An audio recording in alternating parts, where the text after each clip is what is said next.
அன்பார்ந்த மேசராசி நண்பர்களே, வருகின்ற ஆகஸ்ட் 15ஆம் தேதிக்கு அப்புறம் ஆகஸ்ட் 15 டு ஆகஸ்ட் 30 உங்களுக்கு எப்படி இருக்க போகுது அப்படின்னு சொல்லிட்டு ஒரு சுருக்கமாக வந்து பார்த்துடலாங்க. வெற்றி கதவு திறக்குங்க. நீண்ட நாட்கா முயன்ற ஒரு விஷயம் திடீர்னு வெற்றி அடையும். ஸோ நீங்கள் நீண்ட நாளாக ட்ரை பண்ணிகிட்டே இருப்பீங்க. அந்த விஷயம் வந்து திடீர்னு ஒரு வெற்றி அடையும். பண வரவு அதிகரிக்கும். எதிர்பாராத இடத்திலிருந்து வருமானம் உயரும். கடன் சுமை குறையும். ஸோ இதெல்லாம் வந்து ஆகஸ்ட் 15க்கு அப்புறம் ஆகஸ்ட் 15 டு ஆகஸ்ட் 30க்குள்ளே இதெல்லாம் வந்து நடக்கும். உங்களுக்குன்னு ஒரு புதிய பாதை வந்து ஓப்பன் ஆகுங்க.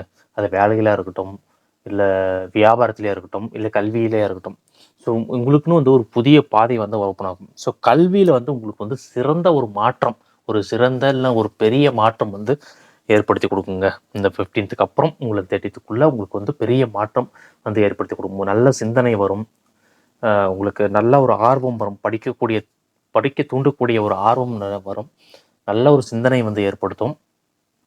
அதே மாரி தான் வியாபாரத்திலும் சரி, வேலையிலும் சரி உங்களுக்கு நல்ல ஒரு முன்னேற்றம் வந்து உங்களுக்கு வந்து ஏற்படுத்தி குடுக்குங்க. அ வேலையில வந்து ஹை போஸ்டிங் போறதா இருக்கட்டும், வியாபாரத்தில வந்து நல்லா விரிவுபடுத்துறதா இருக்கட்டும், ஸோ நெறையா வந்து ஏற்படுத்தி குடுங்க. உறவுகள் சரியாகும். ஸோ அதாவது நீங்க இது நாள் வரைக்கும் ஏதோ சண்டை போட்டு குடும்பத்திலயா இருக்கட்டும், இல்ல பழைய மனக்கசப்பாகும் பழைய உறவினர்களா இருக்கட்டும், இல்ல நண்பர்கள் இடையே இருக்கட்டும், ஸோ ஒரு மனக்கசப்பு வந்து இருந்திருக்கும். ஸோ அந்த மனக்கசப்பெல்லாம் வந்து நீங்கி உங்களுக்கு ஒரு இனிமையான ஒரு வாய்ப்பு வந்து ஏற்படுத்தி குடுக்குங்க. ஸோ ஒரு என்ன சொல்றது? இது நாள் வரைக்கும் ஒரு சண்டை சச்சரவா போயிட்டு இருந்த ஒரு குடும்பத்தில வந்து சண்டைகள் குறையும்.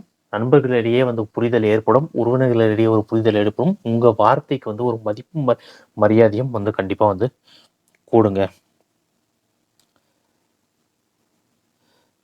அதிர்ஷ்ட அலை வந்து கண்டிப்பா வந்து நீங்க நீண்ட நாளா வந்து உங்க வாழ்க்கையில வந்து ஒரு நினைச்சுக்கிட்டே இருந்திருப்பீங்க. ஸோ என்னடா இது நம்ம கஷ்டத்துல வந்துட்டு இவ்வளோ நாள் கஷ்ட காலமா வந்து போயிட்டுருக்கு. நம்மளுக்கு வந்து ஒரு விடிவு காலமே வந்து கிடைக்காதா அப்படின்னு சொல்லிட்டு நீண்ட நாளா நினைச்சிட்டு இருப்பீங்க. ஸோ அதெல்லாம் வந்து இந்த மாதத்துக்குள்ள உங்களுக்கு வந்து எல்லாமே ஓரளவுக்கு சரியாகும். ஸோ பழைய கடன்கள கட்டி முடிப்பீங்க. பழைய கடன்கள வசூல் வசூல் செய்றதையும் வசூல் செய்து முடிப்பீங்க.